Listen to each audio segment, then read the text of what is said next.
हम बिल्कुल अनजान है कि हमारे जो ब्लैंक पेपर यानी कि सफ़ेद कागज़, जिस पे ब्राउन पेपर जिसको बोलते हैं, बिल्कुल सफ़ेद, जिसमें काफ़ी बड़े बड़े यानी ऑफिसों में, अदालतों में जो प्रयोग में आने वाला जो बिल्कुल साफ सुथरा जो पेपर होता है, जो कॉपी होता है, जो लिखने के लिए जो रखा जाता है, हम इस बात को मानने के लिए बिल्कुल तैयार नहीं है कि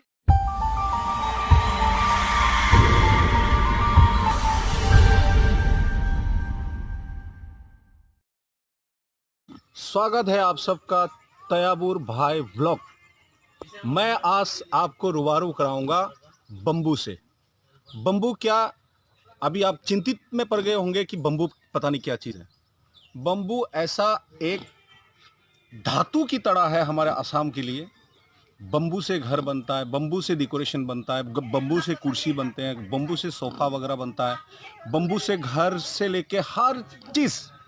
यानी कि आप यकीन मानो, बम्बू असम के लिए ऐसा एक वृक्ष है जो जन्म से लेकर मरते दम तक उसकी काम आता है।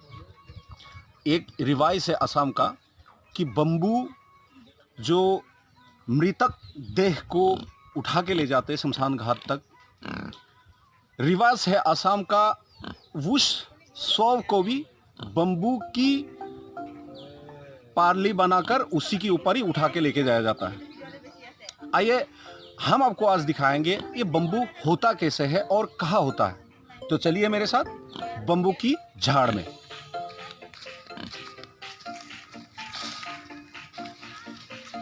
ये देख रहे हैं आप, ये है बम्बू का झाड़। ये सब उनकी टहनियाँ हैं, काफ़ी नोकीले होता है। अचानक से आप इसके अंदर घुस नहीं सकते क्योंकि ये इतनी सख्त है, ये आपको आपकी जो नाजुक शरीर पे कहीं भी घुस सकता है। इसीलिए आप बम्बू की झाड़ में कभी भी आना होता है, काफ़ी होशियारी के साथ आपको बम्बू की झाड़ के नीचे आना पड़ता है। हो सकता है आपकी कहीं आँखों में चुभ जाए, कहीं आपकी नाक में घुस जाए, कहीं आपकी खरोश आ जाए, क्योंकि काफ़ी सख्त होता है इसकी टहनियाँ।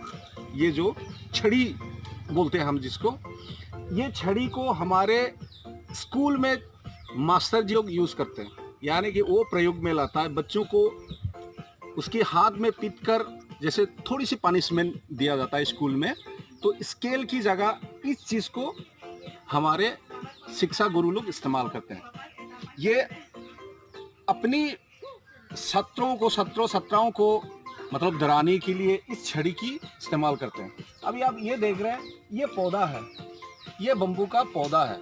ये अभी बिल्कुल नरम है और इतनी नरम है कि मैं आपको बता नहीं सकता, क्योंकि इसको सब्जी भी बनाया जाता है। बम्बू की इस पौधे की जब कोमल अवस्था में वो नीचे होता है, बिल्कुल 2-4 फीट के, उस टाइम इसकी सब्जी भी बनाया जाता है। और असम का एक बहुत ही बेहतरीन एक सब्जियों में से ये भी है। और इसको किसी डिब्बे वगैरह में छोटी छोटी साइज में काट के धोकर उसको डाल के रख के उसको अचार भी बनाते हैं, जिसको आमतौर पे हमारे आसामीज लोग गास्तेंगा बोलता है। और वो अचार इतनी स्वादिष्ट होता है कि आपको मैं क्या बताऊं, आपको बताते बताते अभी मेरे मुंह में पानी आ रहा है। तो इसीलिए मैं इसको मैं ज़्यादा लंबा नहीं बोलूँगा। और जैसे कि इसकी उम्र अभी लगभग, इसकी जो वयस है, ये ज़्यादा से ज़्यादा 1.5 साल की हो सकता है, क्योंकि जितना पुराना होता जाता है, जितनी इसकी उम्र ज़्यादा होता है, उतनी उसकी सख्ताई बढ़ती जाता है। और वो इतना सख्त हो जाता है जितनी उसकी उम्र होता। सख्त होने के बाद तो आप उसको नोकीले करके आप उसको चाकू के जैसे भी बना सके, और कहीं भी आप प्रहार करो वो किसी चाकू से कम काम नहीं करेंगे। तो ये है आपका बम्बू। ये जो टहनियाँ होता है, इसमें एक गांठ सी होता है। ये जो गांठ है आप, ये जब इस जड़ को यहाँ से उखाड़ा जब जाता है, इसी जड़ को लेके ना जाने हमारे असम की कलाकारों ने क्या से क्या नहीं बनाया। मैं आपको प्रमाण स्वरूप, आप गुवाहाटी रेलवे स्टेशन में एक गिफ्ट शॉप है, 100 पीस का एक गिफ्ट शॉप है, उस गिफ्ट शॉप में जाइए, आपको टोटली सब के सब शुरू से लेकर आखिरी तक आपको बम्बू की जड़ का ही आपको डेकोरेशन मिलेंगे। यानी कि हर चीज़ बनाया हुआ है बम्बू के इस झाड़ से। गाय बनाया हुआ है, इंसान के बिल्कुल उसके थोबड़ा बनाया हुआ है, उसके माथा बनाया हुआ है, सब कुछ इसी जड़ से बनाया हुआ है। और वो आप देखेंगे तो आपको याद आएगा कि हमारे ब्लॉग में ये आपको बताया गया था कि बम्बू की जड़ से क्या क्या बनता है। तो हाँ, बहुत ही उपयोगी और बहुत ही काम की चीज़ है बम्बू हमारे असम के लिए।